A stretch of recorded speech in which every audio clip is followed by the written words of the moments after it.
Hello everyone. आज का जो हमारा टॉपिक है वो है variation of molar conductivity with concentration for strong and weak electrolytes. Last time हमने सिर्फ डिस्कस किया था कि कंडक्टिविटी और मोलर कंडक्टिविटी कंसंट्रेशन के साथ कैसे चेंज होती है। तो मोलर कंडक्टिविटी जो होती है वो कंसंट्रेशन के इंक्रीज करने के साथ साथ डिक्रीज करती है, और जो कंडक्टिविटी होती है जिसको हम स्पेसिफिक कंडक्टेंस बोलते हैं वो कंसंट्रेशन के इंक्रीज होने के साथ साथ इंक्रीज करती है। आज हम डिस्कस करेंगे जो वेरिएशन है मोलर कंडक्टिविटी की वो स्ट्रॉन्ग इलेक्ट्रोलाइट्स के लिए कैसे होती है और वीक इलेक्ट्रोलाइट्स के लिए कैसे होती है जब हम कंसंट्रेशन को चेंज करते हैं। क्योंकि हमारे पास इलेक्ट्रोलाइट्स जो होते हैं वो दो टाइप के होते हैं, strong electrolytes and weak electrolytes. Strong electrolytes वो इलेक्ट्रोलाइट्स होते हैं जिसमें 100% डिसोसिएशन होती है, पूरा का पूरा जो इलेक्ट्रोलाइट है वो आयंस बना देता है। और जो वीक इलेक्ट्रोलाइट्स होते हैं उनमें 100% डिसोसिएशन नहीं होती है।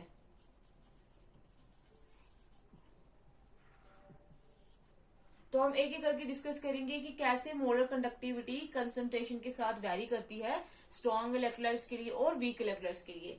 पहले हम केस लेते हैं वेरिएशन किसका, स्ट्रॉन्ग इलेक्ट्रोलाइट्स का।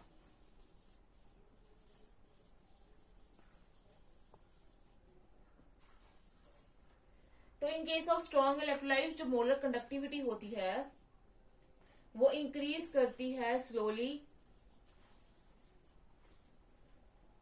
With dilution. कंसंट्रेशन अगर इंक्रीज होगी तो मोलर कंडक्टिविटी डिक्रीज करेगी, लेकिन अगर डाइल्यूशन इंक्रीज करेंगे तो मोलर कंडक्टिविटी क्या करती है, इंक्रीज करती है। डाइल्यूशन इंक्रीज करने का मतलब कंसंट्रेशन को कम करना। तो जो मोलर कंडक्टिविटी होती है स्ट्रॉन्ग इलेक्ट्रोलाइट्स के केस में वो डाइल्यूशन करने पे स्लोली स्लोली क्या होती है, इंक्रीज होती जाती है। और जैसे जैसे हम डाइल्यूशन करते जाएंगे एक हमारे पास ऐसी स्टेज आएगी जिसमें कंसंट्रेशन बिल्कुल क्या हो जाएगी, जीरो हो जाएगी। कंसंट्रेशन किसको अप्रोच करेगी, जीरो को। और तब हम बोलेंगे, और कंसंट्रेशन अप्रोच कब होगी जीरो को, जब डाइल्यूशन जो है वो इनफाइनाइट होगी। जब हम बहुत ज्यादा डाइल्यूशन कर देंगे तो कंसंट्रेशन क्या हो जाएगी, जीरो को अप्रोच करेगी। तब जो मोलर कंडक्टिविटी होगी जब कंसंट्रेशन जीरो को अप्रोच करेगी या फिर इनफाइनाइट डाइल्यूशन पे, उस कंडक्टिविटी को बोलते हैं, मोलर कंडक्टिविटी को हम बोलेंगे molar conductivity at infinite dilution और लिमिटिंग मोलर कंडक्टिविटी।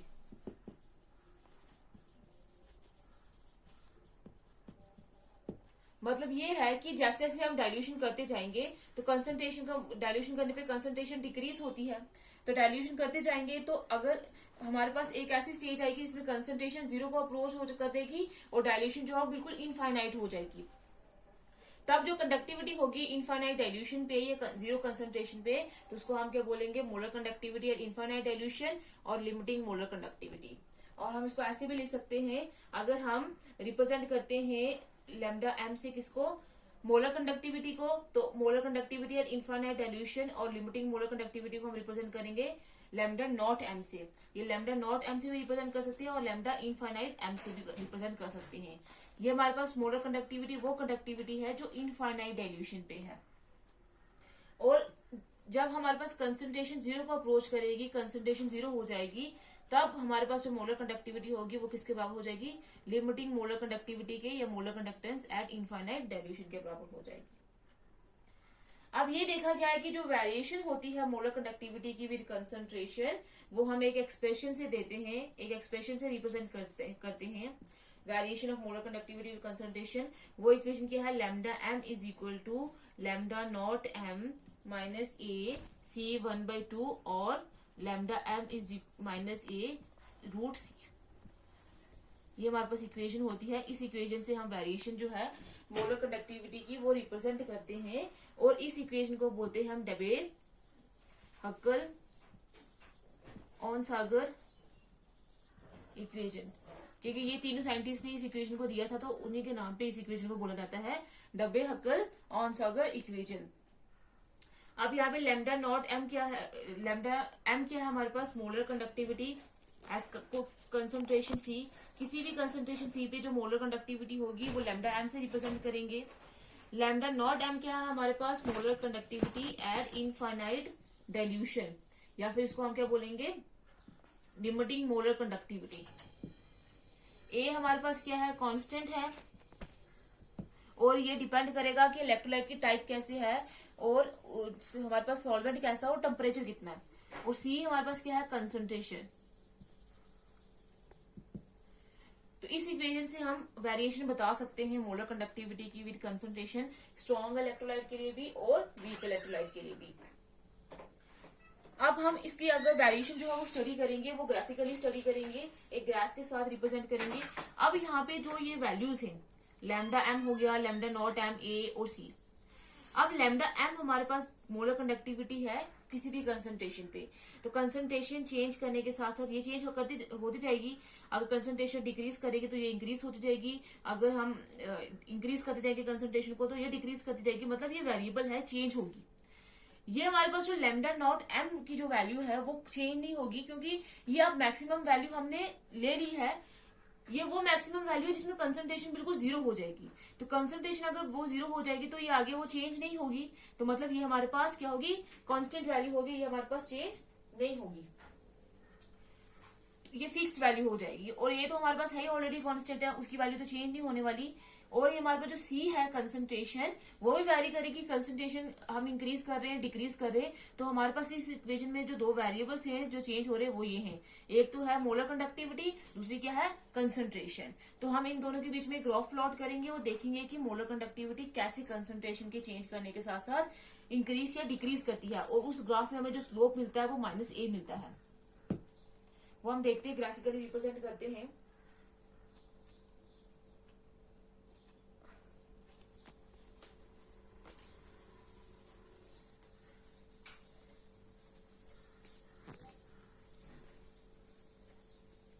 तो ये हमारे पास ग्राफ बना देते हैं, और इस एक्सिस में हम ले लेते हैं मोलर कंडक्टिविटी, और इस एक्सिस में हम ले लेते हैं कंसंट्रेशन C/2 और √C।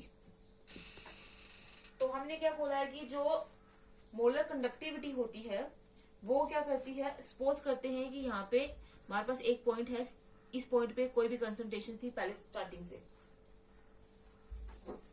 तो पहले इस पॉइंट पे कंसंट्रेशन थी। अब क्या करेंगे, जैसे जैसे हम कंसंट्रेशन को डिक्रीज करेंगे और डाइल्यूशन को इंक्रीज करेंगे, क्योंकि कंसंट्रेशन डिक्रीज तब होगी जब हम डाइल्यूट करेंगे। तो ये हम अगर कंसंट्रेशन को डिक्रीज करते जाएंगे, डाइल्यूशन को इंक्रीज करते जाएंगे, तो हमारे पास मोलर कंडक्टिविटी इंक्रीज करती जाएगी, और हमारे पास एक ऐसा पॉइंट आएगा जिसके बाद फर्दर जो है वो कंसंट्रेशन जीरो हो जाएगी और फर्दर मोलर कंडक्टिविटी इंक्रीज नहीं करेंगे, तो उसको हम बोलेंगे लैम्डा नॉट एम, इस पॉइंट को, जो कि क्या है, लिमिटिंग मोलर कंडक्टिविटी है। तो ये हो गया हमारे पास क्या, ये जो स्लोप दिखाई दे रहा है वो हमारे पास क्या है, a -a, और ये हमारे पास क्या है, मोलर कंडक्टिविटी और इनफाइनाइट डाइल्यूशन। अब अगर हम दो इलेक्ट्रोलाइट्स की एग्जांपल लेते हैं, स्ट्रॉन्ग इलेक्ट्रोलाइट, एक लेते हैं KCl, दूसरा लेते हैं HCl। इन दोनों की अगर हम ग्राफ प्लॉट करें तो हमें ग्राफ कैसे दिखाई देगा, ये हमारे पास कंसंट्रेशन को हम किससे रिप्रेजेंट करते हैं, यहाँ पे मोलैरिटी लेंगे, mole litre inverse, molar conductivity में मोलैरिटी लेते हैं तो उसके यूनिट्स क्या होते हैं, मोल लीटर इनवर्स। इस तरफ ले लेंगे हम मोलर कंडक्टिविटी के यूनिट्स क्या होते हैं, ohm inverse, centimetre square, mole inverse. अब सपोज करते हैं पहले HCl की कंसंट्रेशन यहाँ पे थी और KCl की उससे कम थी थोड़ी यहाँ पे, तो आस्ता आस्ता क्या होगा, डाइल्यूशन करने के साथ साथ, कंसंट्रेशन डिक्रीज करने के साथ साथ मोलर कंडक्टिविटी इंक्रीज करती जाएगी और एक पॉइंट हमारे पास आ जाएगा, और HCl का भी ऐसे ही होगा। ये जो पॉइंट है हमारे पास वो क्या है, लैम्डा नॉट एम, जिसको हम क्या बोलेंगे, molar conductivity at infinite dilution. तो ये हमें ग्राफ देखने को मिलता है मोलर कंडक्टिविटी जो स्ट्रॉन्ग इलेक्ट्रोलाइट्स की है, कि कंसंट्रेशन डिक्रीज करने के साथ साथ मोलर कंडक्टिविटी इंक्रीज करेगी और एक ऐसी वैल्यू आ जाएगी जिसमें डाइल्यूशन इनफाइनाइट हो जाएगी और कंसंट्रेशन जीरो को अप्रोच करेगी, और इसमें कंडक्टिविटी भी क्या होती जाएगी, फिर इंक्रीज करती जाएगी। डाइल्यूशन के साथ साथ कंडक्टिविटी जो होती है, मोलर कंडक्टिविटी, वो क्या करती है, इंक्रीज करती है। अब ये जो हमारे पास स्लोप a आया है -a, उसकी जो वैल्यू है ये कांस्टेंट वैल्यू है, और वो डिपेंड करता है कि हमने इलेक्ट्रोलाइट कौन सा लिया है, सॉल्वेंट कौन सा है और टेम्परेचर कौन सा है।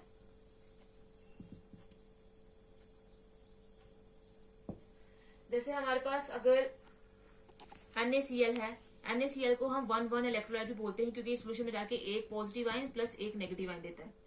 और CaCl2 कैल्शियम क्लोराइड को हम बोलते हैं 2,1 इलेक्ट्रोलाइट क्योंकि इस सोल्यूशन में जाके एक कैल्शियम पॉजिटिव और 2 क्लोरीन नेगेटिव के आयंस देता है। और मैग्नीशियम जो है MgSO4, इसको हम 2,2 इलेक्ट्रोलाइट्स बोलते हैं क्योंकि ये सोल्यूशन में जाके 2 पॉजिटिव और 2 नेगेटिव आयंस देता है। और ये जो हमारे पास पर्टिकुलर इलेक्ट्रोलाइट्स हैं, ये वाले टाइप के इलेक्ट्रोलाइट्स हैं, इनमें ए की जो वैल्यू होगी वो सेम होगी। जैसे जो NaCl के टाइप के होंगे, जो एक एक इलेक्ट्रोलाइट देंगे, एक एक आयन देंगे, उनकी ए की वैल्यू सेम होगी। CaCl2 वालों की जो इस टाइप के होंगे उनकी वैल्यू सेम होगी। और जो 2 इलेक्ट्रोलाइट के जो होंगे हमारे पास, उनकी वैल्यू ए की सेम होगी। अब हम ये देखेंगे कि स्ट्रॉन्ग इलेक्ट्रोलाइट के केस में क्यों डाइल्यूशन के साथ साथ कंडक्टिविटी इंक्रीज करती है, मोलर कंडक्टिविटी, और कंसंट्रेशन के साथ साथ डिक्रीज करती है। अब अगर हम स्ट्रॉन्ग इलेक्ट्रोलाइट के केस में देखें तो उसमें 100% डिसोसिएशन होती है। 100% डिसोसिएट होके इलेक्ट्रोलाइट आयंस बना देता है। अब अगर हम डाइल्यूशन करेंगे, डाइल्यूशन करने के साथ साथ क्या होगा, आयंस तो हमारे पास सेम ही रहेंगे क्योंकि हमने इलेक्ट्रोलाइट तो और नहीं डाला है, आयंस हमारे पास सेम रहेंगे डाइल्यूशन करने के साथ साथ। लेकिन क्या होगा जब हमारे पास सॉल्यूशन कंसंट्रेटेड होगा। जैसे पहले हमारे पास ये सॉल्यूशन था, इसमें हमने वॉल्यूम कम रखी है तो इसमें हमने इलेक्ट्रोलाइट डाला है, ये इलेक्ट्रोलाइट। जब ये सॉल्यूशन कंसंट्रेटेड होगा तो इलेक्ट्रोलाइट्स जो होंगे वो साथ में चिपके होंगे, और ये जो इलेक्ट्रोलाइट्स होंगे वो आयंस देते हैं, आयंस देंगे, पॉजिटिव और नेगेटिव आयंस देंगे। और पॉजिटिव और नेगेटिव आयंस के बीच में क्या होती है, अपोजिट चार्जेस के बीच में फोर्सेस होती हैं, जिनको हम क्या बोलते हैं, इंटर आयनिक फोर्सेस। इन इंटर आयनिक फोर्सेस की वजह से जब सोल्यूशन कंसंट्रेटेड होगा तो हमारे पास आयंस मूव नहीं कर पाएंगे, तो आयंस मूव ही नहीं कर पाएंगे तो इलेक्ट्रिसिटी को कैसे कंडक्ट करेंगे, तो उनकी कंडक्टिविटी क्या हो जाएगी, कंडक्टिंग एबिलिटी बहुत ज्यादा क्या हो जाएगी, कम हो जाएगी कंसंट्रेटेड सोल्यूशन में। लेकिन जैसे हम डाइल्यूट करेंगे, डाइल्यूट करने का मतलब होता है सॉल्वेंट की कंसंट्रेशन को इंक्रीज करना, वॉल्यूम को इंक्रीज करना। तो अब जो इलेक्ट्रोलाइट होगा वो थोड़ा दूर दूर भागना स्टार्ट कर देंगे, उनके बीच में जो इंटर आयनिक फोर्सेस हो जाएंगी वो वीक होना स्टार्ट कर देंगी, और जो आयंस होंगे वो क्या करना स्टार्ट कर देंगे, मूव करना स्टार्ट कर देंगे। और जितना ज्यादा वो मूव करेंगे उतनी क्या होगी, कंडक्टिविटी इंक्रीज करेगी। तो इसीलिए स्ट्रॉन्ग इलेक्ट्रोलाइट के केस में डाइल्यूशन में क्या होता है, आयंस एक दूसरे से दूर भागना स्टार्ट कर देंगे, इंटर आयनिक फोर्सेस जो है वो डिक्रीज करना स्टार्ट कर देंगी, और इंटर आयनिक फोर्सेस हमारे पास निग्लिजिबल हो जाएंगी, और मोलर कंडक्टेंस क्या करेगी, इंक्रीज करेगी। और एक ऐसी स्टेज आएगी जिसमें मोलर कंडक्टिविटी अप्रोच करेगी लिमिटिंग वैल्यू को इनफाइनाइट डाइल्यूशन में, जिसको हम क्या बोलते हैं, molar conductivity at infinite dilution और लिमिटिंग मोलर कंडक्टिविटी। ये केस था स्ट्रॉन्ग इलेक्ट्रोलाइट का। अब हम डिस्कस करेंगे वीक इलेक्ट्रोलाइट का केस।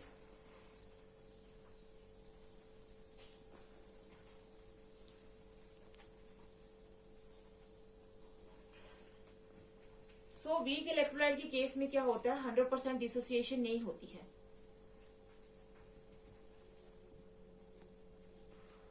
100% डिसोसिएशन नहीं होती है तो इनकी जो कंडक्टिविटी होगी वो वीक इलेक्ट्रोलाइट स्ट्रॉन्ग इलेक्ट्रोलाइट से क्या होगी, कम होगी।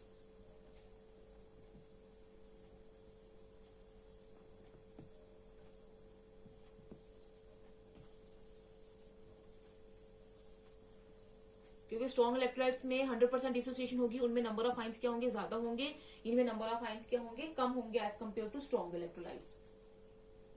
लेकिन अगर हम इनकी अब इसमें भी क्या करें, वही इक्वेशन यूज करें, lambda m is equal to lambda naught m minus a root c और सी 1/2।